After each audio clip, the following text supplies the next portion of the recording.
Assalamualaikum warahmatullahi wabarakatuh. Pada kesempatan kali ini kita akan belajar mengenai perolehan dan juga pelepasan atas properti plant dan equipment. Di sini nanti akan terdiri dari 5 subbab. Ya, yang pertama itu adalah kita mengidentifikasi properti plant equipment dan biaya-biaya yang terkait dengan perolehannya. Terus berikutnya yang kedua kita juga akan mendiskusikan mengenai masalah-masalah akuntansi yang muncul karena adanya kapitalisasi bunga pada saat perolehan aset yang dibangun sendiri. Terus yang ketiga kita akan mempelajari mengenai hal-hal yang terkait perolehan ya dan juga menilai aset tetap. Terus berikutnya yang keempat itu adalah kita akan menjelaskan mengenai perlakuan akuntansi untuk biaya yang dikeluarkan setelah perolehan. Dan yang terakhir itu adalah kita akan belajar mengenai perlakuan kepada disposal dari properti plant dan equipment. Oke. Yang pertama, properti plant dan equipment itu adalah aset tetap atau plant aset ya, di mana dia digunakan untuk operasi normal perusahaan. Oke, jadi aset ini dia harus digunakan sendiri. Terus yang kedua, ya asetnya ini umurnya panjang, ya dan kadang-kadang didepresiasikan, umumnya didepresiasikan. Terus berikutnya, yang ketiga, dia memiliki substansi fisik. Jadi ada wujud yang bisa disentuh dan bisa dilihat. Oke, jadi ada 3 unsurnya. Yang pertama dia adalah aset yang digunakan untuk operasi sendiri. Terus yang berikutnya dia ada umurnya itu lebih dari 1 periode, ya umurnya panjang. Dan yang terakhir dia memiliki fisik. Yang termasuk dari PPE itu adalah ada tanah, terus kemudian bangunan, contohnya kantor, pabrik, gudang, dan yang terakhir adalah equipment, misalnya mesin, furniture dan peralatan. Nah, dalam memperoleh PPE, ya, ketika kita melakukan perolehan PPE, maka yang kita gunakan adalah historical cost. Ya, jadi yang kita pakai adalah historical cost, di mana itu adalah ukuran kas atau yang setara kas, ya, terkait harga yang dikeluarkan untuk memperoleh aset dan membawa aset tadi ke lokasi perusahaan atau lokasi yang diinginkan, dan juga selain lokasi juga kondisi yang dibutuhkan sebagaimana aset itu sedianya mau digunakan. Ya, jadi itu adalah biaya yang dikeluarkan sekali lagi untuk membawa aset ke lokasi dan menyiapkan asetnya agar dia bisa digunakan sebagaimana dia diperuntukkan. Ya, secara umum biaya-biaya ini meliputi pertama itu ada harga beli. Ya, harga beli itu dia termasuk biaya impor. Ya, harga beli ini termasuk plus-plusnya ya, plus-plusnya harga beli ya. Misalnya ada biaya impor, ya terus kemudian ada pajak yang tidak bisa dikreditkan, misalnya pajak pembelian atau PPN yang nggak bisa dikreditkan ya. Terus berikutnya dikurangi dengan diskon ya, trade diskon atau diskon rabat. Berikutnya yang kedua, dia ditambah dengan attributable cost. Ya, jadi pertama harga beli, yang kedua adalah attributable cost. Ya, itu adalah biaya yang dikeluarkan untuk membawa asetnya tadi ke lokasi dan kondisi yang diperlukan agar asetnya tadi siap digunakan sebagaimana aset tadi diperuntukkan untuk digunakan. Jadi niatnya tadi untuk dibuat apa? Nah, maka semua biaya yang dikeluarkan agar aset tadi itu memenuhi kondisi tadi itu harus dimasukkan ke dalam harga perolehan. Oke, jadi harga beli dan attributable cost. Nah, sebenarnya ini masih ada biaya yang ketiga, tapi kemarin sudah kita bahas di waktu membahas mengenai membahas mengenai liabilitas. Ya, yaitu ketika ada dismantling cost. Ya, ketika ada dismantling cost. Tapi lain kali saja saya terangkan lagi. Nah, berikutnya dalam memperoleh PPE, ya, perusahaan itu akan menilai, ketika asetnya sudah diperoleh, maka sebelum dilaporkan ke neraca, ya, ada dua metode yang dipakai atau dua model yang dipakai untuk melaporkan PPE. Yang pertama ada cost method, jadi yang seperti selama ini kita ketahui. Oke. Terus yang kedua ada fair value method atau metode revaluasi. Nah, ini akan kita bahas pada pertemuan berikutnya. Nah, berikutnya kita kembali lagi ke perolehan PPE. Yang pertama adalah biaya-biaya yang kita masukkan dalam perolehan tanah, ya, yaitu semua biaya yang dikeluarkan untuk memperoleh tanah sehingga tanah tadi siap kita pergunakan. Contohnya adalah satu, harga beli. Yang kedua adalah biaya biaya balik nama, ya, biaya closing, misalnya biaya balik nama. Terus kemudian biaya jaksa dan untuk keperluan hukum, ya, dan juga biaya untuk mencatat di kementerian terkait di pertanahan. Terus berikutnya biaya yang kita keluarkan untuk meratakan tanah, terus untuk menguruk tanah, mengeringkan, ya kan, dan juga untuk membersihkan lahan. Terus berikutnya semua biaya yang kita keluarkan untuk misalnya kita berutang, ya, maka semua utang tadi itu kita present value-kan untuk dimasukkan ke dalam harga tanah. Terus berikutnya ada land improvement yang memiliki masa manfaat tidak terbatas, ya. Contoh land improvement yang memiliki masa manfaat tidak terbatas itu misalnya tumbuhan, ya, tumbuhan yang umurnya relatif tidak bisa diprediksi, ya, dan sebagainya. Terus kemudian atau tanahnya kita modifikasi atau kita bikin sungai di tanah dan sebagainya. Jadi untuk land improvement kan pada dasarnya dia harus dipisahkan, tetapi untuk land improvement yang harga perolehannya, yang masa manfaatnya tidak terbatas karena dia memiliki sifat yang sama dengan tanah, maka dia perlakuannya disatukan dengan tanah. Nah, terus improvement yang memiliki masa manfaat yang terbatas, ya, tadi sudah saya jelaskan sedikit.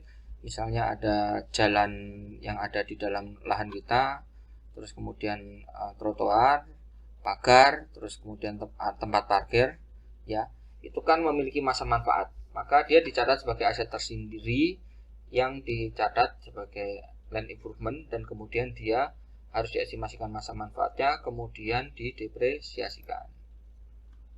Nah, terus kemudian ketika kita memiliki tanah tetapi tanahnya tidak kita gunakan sendiri, kita itu memilikinya untuk spesifikasi. Siapa tahu di periode mendatang harganya ada kenaikan untuk dijual, atau mungkin baru akan kita pergunakan dalam waktu yang kita tidak ketahui, maka dia tidak dilaporkan sebagai PPE, tetapi dilaporkan sebagai properti investasi yang masuk ke dalam investment. Terus berikutnya ada tanah yang kita niatnya itu perolehannya untuk diperjualbelikan, maka dia harus diklasifikasikan sebagai inventory, persediaan, bukan PPE. Nah, berikutnya adalah harga perolehan gedung. Itu adalah termasuk semua biaya yang terkait dengan perolehan gedung atau untuk membangun gedung, untuk konstruksi. Contohnya kalau kita membangun sendiri berarti ada material, biaya tenaga kerja, dan biaya overhead yang dikeluarkan selama konstruksi. Terus juga biaya-biaya terkait jasa profesional dan izin pembangunan gedung. Kalau di Indonesia itu namanya IMB. Ya, untuk profesional fees itu misalnya biaya arsitek dan sebagainya, ya. Terus nah, terus kemudian seandainya gedung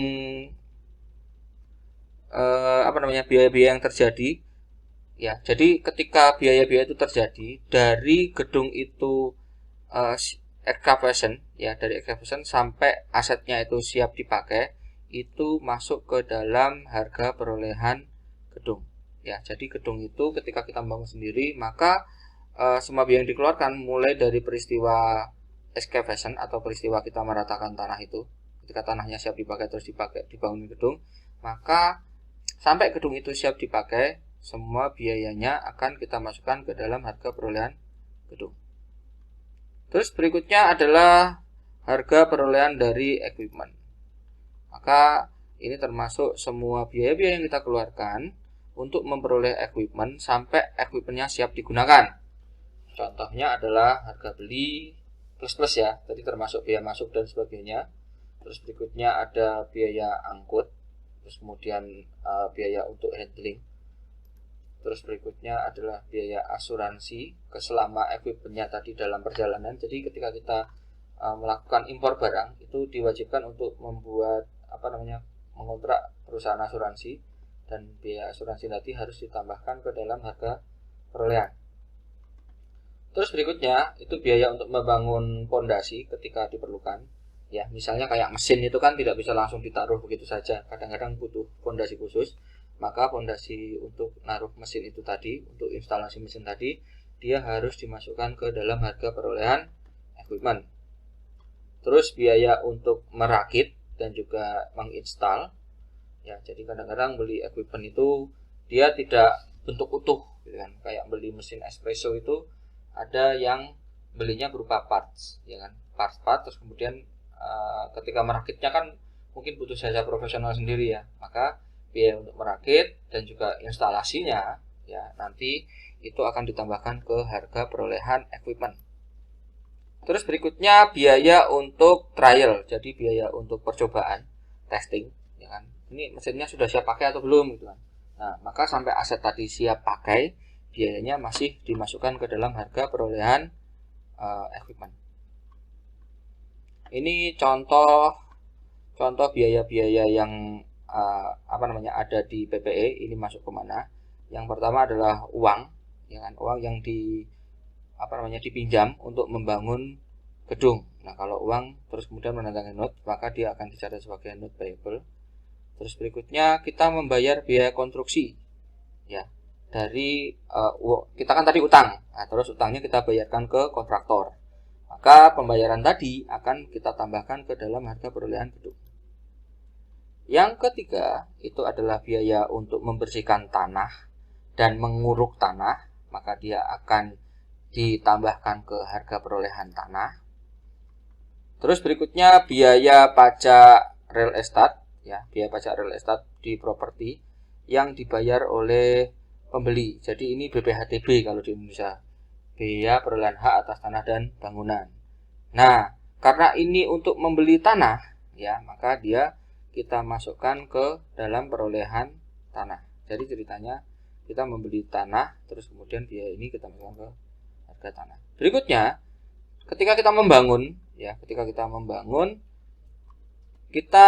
ini kan bangun gedung ceritanya, kita beli tanah terus membangun gedung. Nah, dalam membangun waktu yang diperlukan 6 bulan. Nah, selama 6 bulan kita mengasuransikan pembangunan tadi, biaya pembangunan tadi, atau karyawannya atau apa gitu kan. Maka premi asuransi tadi bisa kita tambahkan ke harga perolehan gedung. Terus berikutnya, ternyata kita membangunnya itu waktunya maju, enggak 6 bulan, tetapi jadinya 5 bulan. Maka kita dapat refund ya, sebulan. Nah, refund tadi nanti akan mengurangi harga perolehan gedung.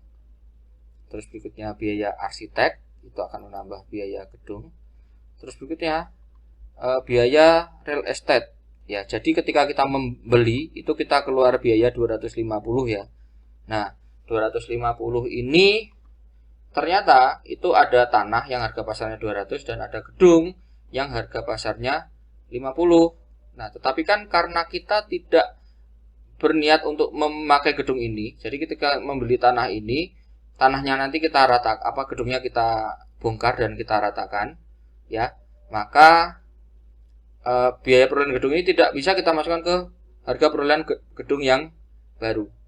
Jadi semua ini nanti ya itu akan dimasukkan ke harga tanah. Jadi harga perolehan gedung ya itu nanti akan dimulai kita tambahkan ketika pembangunan gedung itu dimulai. Nah, ini kan terjadinya sebelum sebelum gedung dibangun. Jadi dia tidak masuk ke gedung. Jadi masuknya ke tanah semua. Berikutnya komisi kebayar real estate, berarti untuk perolehan tanah ya, berarti masuk ke tanah. Biaya untuk membongkar gedung, maka nanti akan masuk ke gedung. Terus ke tanah. Ya, tadi di dalam tanah. Dan yang terakhir itu adalah kita memasang pagar, maka nanti akan jadi land improvement. Nah, berikutnya ketika gedung tadi dihancurkan, terus kemudian puing-puingnya ternyata bisa dijual, ya, maka nanti hasil penjualannya akan mengurangi harga perolehan tanah. Terus berikutnya ketika perusahaan kan mulai membangun gedung, tadi ngutang uang, pinjam uang. Nah, terus terkait pembangunan tadi, terkait utang untuk membangun tadi ternyata ada pembayaran bunga, maka bunga yang dibayarkan tadi bisa menambah harga perolehan gedung.